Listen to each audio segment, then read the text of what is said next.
If you're on Medicare and living on a fixed income, there's a good chance you're paying for something you don't actually have to pay for. Every year, millions of retirees qualify for a program that can knock out their Medicare premiums, cover their deductibles, and slash their prescription costs down to just a few dollars a visit. And most of them never apply. Not because they don't need the help, but because nobody ever told them it existed. By the end of this video, you'll know exactly what this benefit is, who qualifies, what it can save you every single month, and the simple steps to check if your name is already on the list of people eligible. Stick around, because later we'll walk through the income and resource numbers most retirees get wrong, and I'll show you a mistake that causes thousands of eligible seniors to assume they don't qualify when they actually do. Let me paint a picture of how this plays out in real life. Imagine a retiree named Margaret. She's 71, living alone, and her only income is her Social Security check. Every month, she watches roughly a couple $100 come out of that check automatically for her Medicare Part B premium before it even hits her bank account. On top of that, when she goes to the doctor, she pays a co-insurance amount out of pocket, and her prescriptions cost her real money at the pharmacy counter every month. Margaret has been managing this for years by being careful, skipping small things here and there, and telling herself that's just what it costs to get older. What Margaret doesn't know is that based on her income, she likely qualifies for a program that would eliminate that Part B premium entirely and dramatically cut her prescription costs. She's never applied because nobody ever explained that this option existed for someone in her exact situation. Margaret isn't unusual. She represents a huge number of retirees watching this video right now. Let's start with why this matters so much right now. Healthcare costs have been climbing for years, and for someone living on a fixed Social Security check, even a small increase in monthly premiums can throw off a carefully planned budget. Many retirees have grown used to simply absorbing these costs, quietly cutting back somewhere else to make room. What they don't realize is that the federal government, working through each state, already has a system in place specifically designed to help people in exactly this situation. It's called a Medicare Savings Program, often shortened to MSP, and it's one of the most underused benefits in the entire country. Here's the simple version of what it does. If you have original Medicare, you're normally responsible for a monthly Part B premium, along with deductibles, copays, and co-insurance every time you see a doctor or go to the hospital. For someone with a modest income, those costs add up fast. A Medicare Savings Program steps in and has your state pay some or all of those costs for you. Depending on which version of the program you qualify for, this can mean your Part B premium disappears from your Social Security check entirely, your deductibles get covered, and your out-of-pocket costs at the doctor's office shrink dramatically. And here's the part almost nobody realizes. If you qualify for a Medicare Savings Program, you also automatically qualify for something called Extra Help, which is a separate program that lowers what you pay for prescription drugs. Together, these two programs can save a retiree several $1,000s a year, depending on their medications and how often they need care. That's not a small discount. For someone stretching a fixed income to cover rent, groceries, and utilities, that kind of savings can be the difference between financial stress and financial breathing room. So why don't more people apply? There are really 3 reasons, and I want to walk through each one, because if any of these sound familiar, they might be the exact thing standing between you and money you're entitled to. The first reason is simple. People assume these programs are only for those in extreme poverty, and they rule themselves out before ever checking the real numbers. The second reason is confusion. The paperwork uses government language that sounds complicated, so people put off applying, thinking they'll figure it out later. And the third reason, which might be the biggest one, is that many retirees have simply never heard of these programs at all. There's no big announcement, no commercial, no letter that lands in your mailbox saying you may qualify for this. You have to know to look for it. That's exactly why we're covering it today. So let's break down who actually qualifies, because the income limits are often higher than people expect. There are a few different versions of the Medicare Savings Program, and each one covers a different level of help. The first and most complete is called the Qualified Medicare Beneficiary Program, or QMB for short. This is the most generous version. If you qualify for QMB, your Part B premium is covered, your Part A premium is covered if you have one, and your deductibles, copays, and co-insurance are also covered. On top of that, Medicare providers aren't allowed to bill you for anything Medicare already covers under this program. To qualify for QMB in most states, your monthly income generally needs to fall under roughly $1,300 if you're single, or a little over $1,800 if you're married and applying as a couple. I want to be clear that these numbers shift slightly every year and can vary a bit by state, so we'll talk about exactly how to check your specific number in a moment. The next level is called the Specified Low-Income Medicare Beneficiary Program, or SLMB. This one has a slightly higher income limit, generally somewhere around $1,600 a month for a single person, and a bit over $2,100 for a couple. SLMB doesn't cover as much as QMB, but it still covers your Part B premium, which by itself can save you well over $2,000 a year. Then there's the Qualifying Individual Program, or QI. This one has an even higher income limit, often close to $1,800 a month for an individual. Like SLMB, it covers your Part B premium. One thing to know about QI is that funding for this particular program is limited each year and applications are handled on a first-come, first-served basis, so if you think you might qualify for this one, it's worth applying earlier in the year rather than waiting. Now here's where a lot of people talk themselves out of applying before they even try. These programs don't just look at your income, they also look at your resources, meaning things like money in a savings account, checking account, stocks, or bonds. But here's what surprises most retirees. Your home does not count. Your car does not count.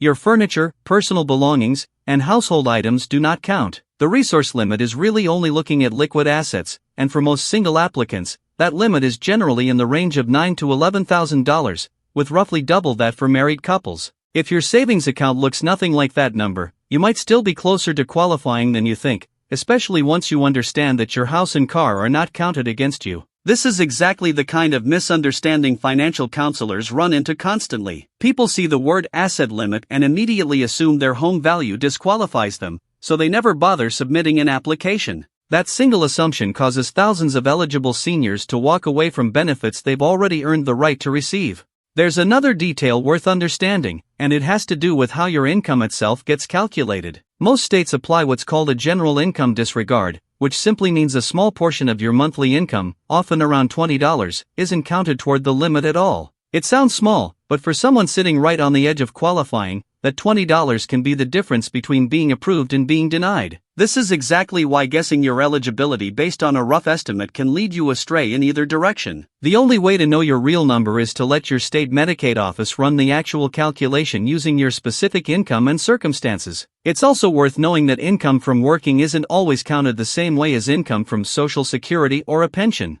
Some states apply additional disregards to earned income, meaning a retiree who's picked up part-time work to supplement their Social Security might still qualify for one of these programs even if their total income looks higher on paper. This is one more reason not to rule yourself out based on assumptions. The rules are more forgiving than most people expect. Let's talk about extra help for a moment, because it's tied so closely to these programs. If you qualify for any of the Medicare Savings Programs we just covered, you're automatically enrolled in Extra Help without having to fill out a second application. Extra Help reduces what you pay for Medicare Part D, which is your prescription drug coverage. Depending on your specific plan and medications, this program can cap what you pay for each prescription at just a few dollars, and it can also lower or eliminate your monthly drug plan premium. For someone managing several prescriptions every month, this alone can save hundreds of dollars. And if your income is a little too high to qualify for one of the Medicare Savings Programs, you might still qualify for Extra Help on its own, since it has slightly different income guidelines. Generally speaking, a single person earning under roughly $24,000 a year,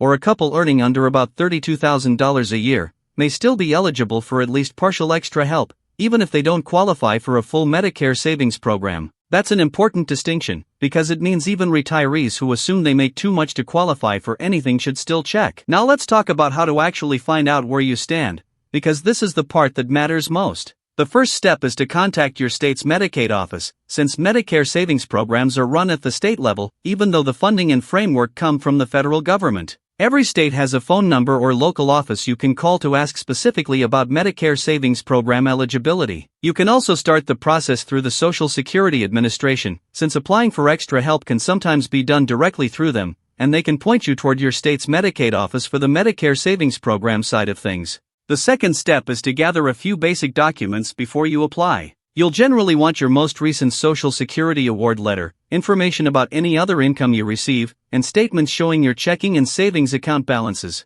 Having these ready ahead of time makes the application process faster and less stressful. The third step, and this is one people often skip, is to apply even if you're not sure you'll qualify. These programs are designed to help people close to the income and resource limits, and the only way to know for certain is to submit an application and let the state make the determination. Assuming you don't qualify and never applying is exactly how so many eligible retirees miss out every single year. I also want to mention a mistake that's incredibly common, because avoiding it could save you real money. Some retirees who are just above the income limit for one Medicare Savings Program assume that means they're automatically disqualified from all of them. But remember, there are 3 different versions: QMB, SLMB, and QI, each with a different, higher income threshold. Being turned down for QMB doesn't mean you won't qualify for SLMB or QI. If your income falls somewhere in that middle range, it's worth checking all 3 levels rather than stopping after the first no. Another mistake worth mentioning is waiting for the government to reach out first.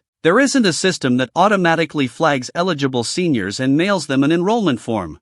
These are what's known as opt-in programs, meaning you have to apply. That single fact explains why participation rates are so much lower than the number of people who actually qualify. Being proactive here isn't optional. It's the only way these benefits reach the people they were designed for. A third mistake is assuming that if your income changes, even slightly, you'll lose these benefits permanently. In reality, eligibility is typically reviewed periodically, and income limits themselves are adjusted upward almost every year to keep pace with the cost of living. So even if you didn't qualify last year, or you lost eligibility because of a temporary bump in income, it's worth checking again, especially early in the year after the new limits are published. A fourth mistake, and this one catches people off guard, is forgetting that these programs are tied to where you live. If you move from one state to another, your Medicare Savings Program enrollment doesn't automatically transfer with you. You have to reapply in your new state, using that state's specific guidelines. Retirees who relocate to be closer to family sometimes lose their benefits simply because they didn't realize a new application was required,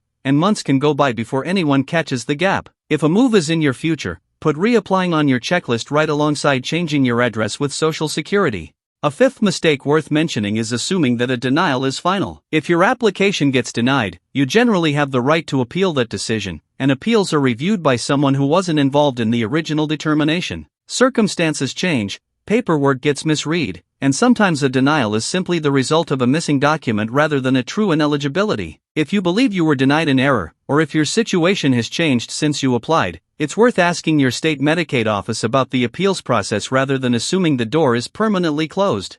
Let's also address something important for peace of mind. Applying for a Medicare Savings Program does not affect your Medicare coverage itself. Your doctors, your hospital coverage, your ability to see the specialists you already see, none of that changes. What changes is who pays for the premiums and cost sharing you'd otherwise be paying out of your own pocket. This is not a different kind of insurance replacing what you have.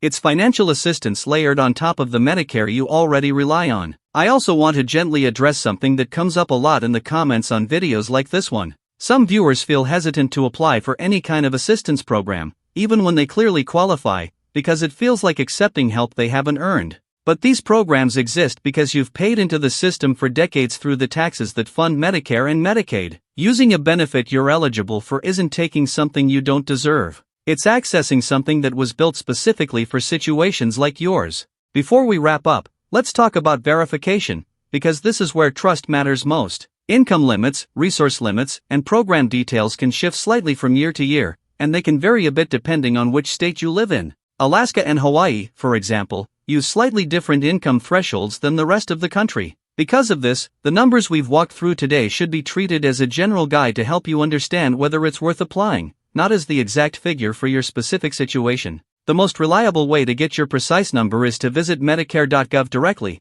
or to call your state's Medicaid office and ask them to walk you through the current guidelines where you live. You can also call Medicare directly, and a representative can help point you toward the Medicare Savings Program process for your state. So here's what we covered today. Medicare Savings Programs are a group of state-run benefits that can cover some or all of your Medicare premiums, deductibles, and coinsurance, depending on which level you qualify for. There are 3 main versions: QMB, SLMB, and QI, each with a different income threshold, so being denied for one doesn't mean you're denied for all of them. Qualifying for a Medicare Savings Program also automatically enrolls you in extra help, which lowers your prescription drug costs significantly. Your home and car don't count against you when it comes to resource limits, which surprises a lot of people who assumed they'd be disqualified. And because these are opt-in programs, nobody is going to reach out and offer this to you automatically. You have to take the first step and apply. Let's go back to Margaret for a moment. If she picks up the phone this week and calls her state Medicaid office, here's roughly what that conversation looks like. She explains that she's on Medicare, shares her monthly income, and answers a few questions about her savings. Within that same call, or shortly after submitting a short application, she'll find out which program she qualifies for, if any. If she's approved for QMB, her Part B premium stops being deducted from her Social Security check, her prescription costs drop through extra help, and her out-of-pocket costs at the doctor's office shrink dramatically. That's not a hypothetical outcome. That's the actual, realistic result for someone in her position, and it starts with a single phone call she's been putting off for years simply because she didn't know it was worth making. If you've been quietly paying full price for your Medicare premiums and prescriptions every month, take this as your reminder to check where you stand. It costs nothing to apply, and for many retirees, the answer turns out to be far better than they expected. Even if it turns out you don't qualify today, keep this video in mind for next year, since income limits shift, circumstances change, and a no this year doesn't mean a no forever. One last thing before we close. Be cautious of anyone who contacts you out of the blue claiming they can enroll you in one of these programs for a fee, or who asks for banking information over the phone before verifying who they are. Medicare Savings Programs are handled through your official state Medicaid office, and there is never a cost to apply. If someone reaches out uninvited offering to help you sign up in exchange for payment or personal information, that's a red flag worth hanging up on. When in doubt, go directly to Medicare.gov or call your state Medicaid office using a number you look up yourself, rather than one someone gives you over the phone. Now I'd love to hear from you. What state are you watching from today? Have you ever applied for a Medicare Savings Program, or is this the first time you're hearing about it? Let me know in the comments, and if there's a benefit or government update you'd like explained next, tell me down below. If this video helped clear something up for you, consider sharing it with a friend or family member who might be paying more than they need to. Thanks for watching, and I'll see you in the next one.